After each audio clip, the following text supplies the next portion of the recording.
తెలంగాణ నుంచి 2 రాజ్యసభ స్థానాలకు ఎన్నికల నోటిఫికేషన్ విడుదలైన సంగతి తెలిసిందే. కాంగ్రెస్ అభ్యర్థులుగా సీనియర్ న్యాయవాది అభిషేక్ మను సింఘ్వి, వేం నరేందర్ రెడ్డిలు నామినేషన్ దాఖలు చేశారు. మార్చి 9తో నామినేషన్ల ఉపసంహరణకు గడువు ముగిసింది.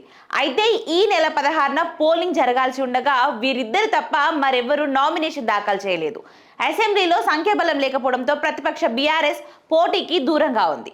దీంతో రాజ్యసభ సభ్యులుగా సింఘ్వి, వేం నరేందర్ రెడ్డికి ఏకగ్రీవంగా ఎన్నిక చేశారు. ఈ మేరకు వారి నియామకాన్ని ఎన్నికల రిటర్నింగ్ అధికారి సోమవారం వెల్లడించారు.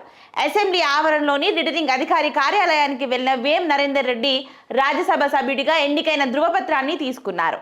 సింఘ్వి తరపున ఆయన న్యాయవాది సురేందర్ ధృవపత్రాన్ని స్వీకరించారు. ఇక ఈ కార్యక్రమానికి పలువురు మంత్రులు, ఎమ్మెల్యేలు హాజరయ్యారు. తెలంగాణ రాష్ట్ర సమస్యలపై రాజ్యసభలో పోరాడతానని ఆయన తెలిపారు. సమస్యను పరిష్కరించే విధంగా కేంద్రంపై ఒత్తిడి తెచ్చే ప్రయత్నం చేస్తామని వారు వెల్లడించారు. తెలంగాణలో కాంగ్రెస్ అధికారంలోకి రావడానికి పార్టీ కార్యకర్తగా తన వంతు ప్రయత్నం చేశానని చెప్పుకొచ్చారు. వచ్చే పార్లమెంట్ ఎన్నికల్లో కేంద్రంలో కాంగ్రెస్ అధికారంలోకి తీసుకురావడానికి కృషి చేస్తామని అన్నారు. తాను వివాదాలకు దూరమని, సోషల్ మీడియాలో తన గురించి, సీఎం రేవంత్ రెడ్డి గురించి ఏం వస్తుందో తెలియదని తెలిపారు.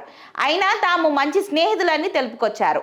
గతంలో ఎమ్మెల్యేగా పనిచేశానని, ఇప్పుడు పార్లమెంట్ వేదికగా పనిచేయబోతున్నానని వేం నరేందర్ రెడ్డి స్పష్టం చేశారు.